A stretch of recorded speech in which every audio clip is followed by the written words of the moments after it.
Hello friends, welcome to Erode அம்மாச்சி சமையல். இது நம்ம வீட்டு சமையல்.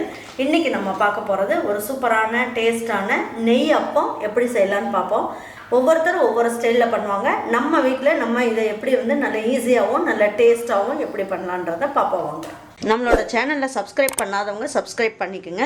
சமையல் குறிப்புக்கள்லாம் உடனே உங்களுக்கு வேணும்னு நினச்சிங்கன்னா பக்கத்தில் இருக்க பெல் பட்டனை அழுத்தி வச்சுக்கோங்க. அப்படியே ஃபேஸ்புக், இன்ஸ்டாகிராம், ஷேர் சேட்டை ஃபாலோ பண்ண மறந்துடாதீங்க. இந்த நெய் அப்பம் செய்யறதுக்கு நம்ம ஃபஸ்ட்டு என்ன பண்ணியிருக்கோம், இது மாவு பச்சரிசி தான், இல்லை ரேஷனில் வாங்குகிற பச்சரிசி எது இருந்தாலும் பரவாயில்ல. இதை நான் ஒரு 200 கிராம் அளவுக்கு எடுத்திருக்கேன். இப்போ டம்ளர் கணக்குன்னு பார்த்தீங்கன்னா ஒரு டம்ளர் 200 கிராம் பிடிக்கும் இல்லைங்களா, அதில் ஒரு டம்ளர் அளவுக்கு எடுத்துக்கோங்க. அதுக்கு 50 கிராம் அளவுக்கு பாசிப்பருப்பு இந்த மாதிரி கொஞ்சமாக தண்ணி ஊற்றி வேக வச்சுருக்கேன். ஒரு 125 கிராம் அளவுக்கு, அதாவது ஒரு கட்டி அளவுக்கு வெல்லத்தை எடுத்து அதில் 3/4 பகுதி அளவுக்கு இடித்து வச்சுருக்கேன். அதையும் வச்சுக்கலாம். அதுக்கப்புறம் ஏலக்காய் பொடி நம்ம மிக்சியில் பொடி பண்ணி வச்சுட்டு ஒரு 1/2 ஸ்பூன் அளவுக்கு எடுத்துக்கலாம். இப்போ இதை எப்படி செய்யலான்றதை பார்ப்போம். பச்சரிசியை ஒரு 2 மணி நேரம் நல்லா ஊற வச்சுட்டேன். இப்போ தண்ணி இல்லாமல் போட்டுக்கலாம். இப்போ நம்ம அரைக்கும் போது நம்ம என்ன பண்ணலாம், ஏலக்காய் பொடி பண்ணி வச்சுருக்கோம் இல்லைங்களா, அந்த பொடியும் இதில் ஒரு 1/2 ஸ்பூன் அளவுக்கு போட்டுக்கலாம். போட்டுட்டு இதை கொஞ்சமாக தண்ணி ஊற்றி, கொஞ்சமாக மட்டும் ஊற்றுங்க. கொஞ்சமாக ஊற்றிட்டு பல்ஸில் போட்டுக்குவோம். அப்போ கொஞ்சம் நல்லா தூளான மாதிரி ஆயிரும். அதுக்கப்புறம் என்னென்ன போடணுங்கிறத நான் சொல்கிறேன் பாருங்கள். 200 கிராம் அளவுக்கு பச்சரிசிக்கு அதாவது 50 கிராம் அளவுக்கு பாசிப்பருப்பை இந்த மாதிரி நல்லா மலர்ந்த மாதிரி வேக வச்சுருக்கேன். இந்த பாசிப்பருப்பையும் இதிலேயே போட்டுடலாம். இப்போ நான் வாங்கின வெல்லம் நல்ல கல் இல்லாத வெல்லம் அப்படிங்கிறதுனால நான் என்ன பண்ணியிருக்கேன், நல்லா இடித்து வச்சுருக்கேன். இதையும் போட்டுக்கலாம். அப்படி இல்லை உங்களுக்கு கல் இருக்குன்னு தோணுச்சு அப்படின்னா அதையும் பாகு காய்ச்சியே நீங்கள் இந்த அரைக்கும் போது இந்த தண்ணிக்கு பதில் இதை யூஸ் பண்ணிக்கலாம். நான் இன்றைக்கி இதை அப்படியே போடுறேன்.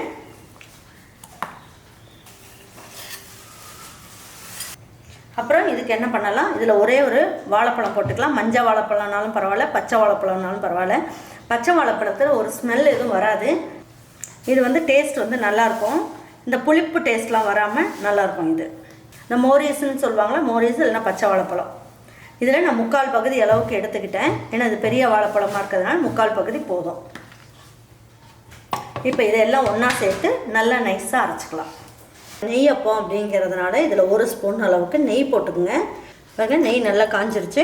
உங்களுக்கு எந்த அளவுக்கு முந்திரி பருப்பு பிடிக்குமோ நீங்கள் என்ன பண்ணுங்கள், முந்திரி பருப்பு போட்டுக்கோங்க. நான் ஒரு 8 முந்திரி பருப்பு எடுத்து 2 கட் பண்ணியிருக்கேன், அதையும் போட்டிருக்கேன்.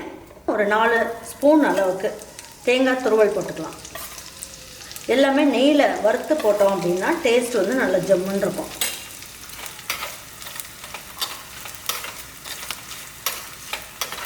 பாருங்க, முந்திரியும் தேங்காயும் இந்த அளவுக்கு நெய்யில் நல்லா வறுத்துக்குங்க. பாருங்கள், இப்போ நம்ம என்ன பண்ணியிருக்கோம், நெய்யில் வறுத்து வச்சுருக்கோம் இல்லைங்களா, தேங்காயும் முந்திரி பருப்பும் அதையும் ஒன்றா ஊற்றிடலாம்.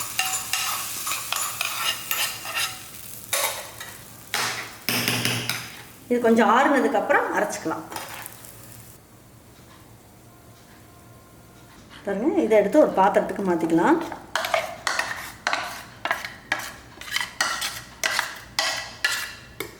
இதுக்கு மேலே நம்ம இதில் தண்ணியெலாம் எதுவும் சேர்க்க வேண்டாம். நல்லா ஆறின உடனே கெட்டி ஆயிரும். அதனால் நீங்கள் தண்ணி ஆயிடுச்சுன்னு கவலைப்பட வேணாம். சப்போஸ் உங்களுக்கு நல்லா கெட்டி ஆயிடுச்சு அப்படின்னா இதில் 2 ஸ்பூன் பால் ஊற்றிக்கிங்க. இதுவே கரெக்டான பக்குவம். இது கரெக்டாக இருக்கும்.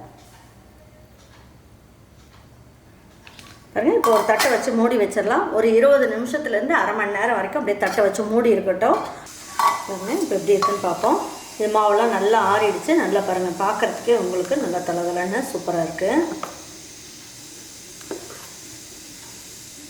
வெல்லம் உங்களுக்கு பத்தலை அப்படின்னா உங்களுக்கு தேவையான அளவுக்கு நீங்கள் பார்த்துட்டு போட்டுக்கோங்க. இப்போ இதை வச்சுட்டு எப்படி நெய்யப்பம் எப்படி செய்யலான்றதை பார்ப்போம். இப்போ என்ன பண்ணலாம், இந்த குழியிலலாம் நம்ம நெய் ஊற்றிக்கலாம்.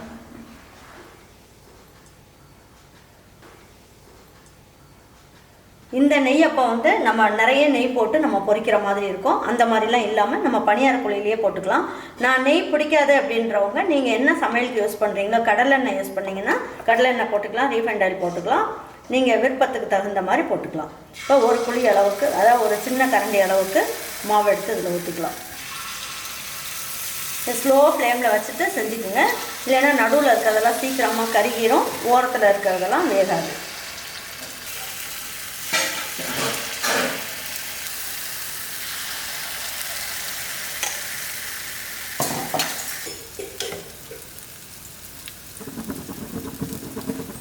பாருங்கள், எப்பயுமே வந்து ஃபஸ்ட்டு நம்ம ஊற்றிருக்கோம் இல்லைங்களா, அது வந்து சீக்கிரமாக கருகிரும். அது நடுவில் ஊற்றிருக்கிறது கருகிரும். அதனால் மெதுவாக இதை மட்டும் டக்குன்னு திருப்பி போட்டுருங்க.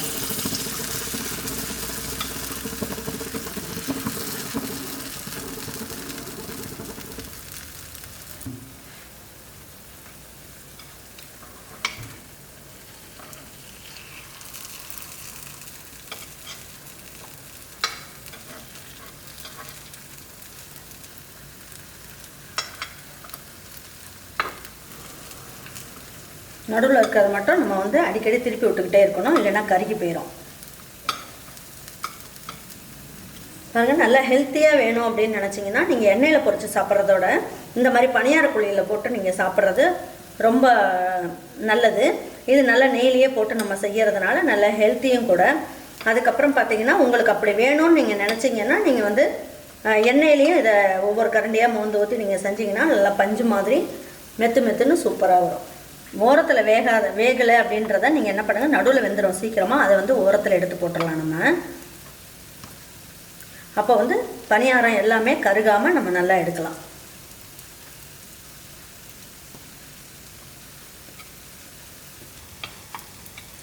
சூப்பரான நெய்யப்பம் வந்து ஜம்முன்னு ரெடி பண்ணிட்டோம். இப்போ இதை எடுத்து வச்சு பரிமாறிக்கலாம். இப்போ நெய்யப்பம் ஒன்று எடுத்து பிச்சு காட்டுறேன் பாருங்கள், நல்லா பஞ்சு மாதிரி சூப்பராக இருக்குது பாருங்கள், நல்லா சாஃப்டாக சூப்பராக வந்திருக்கு பாருங்கள்.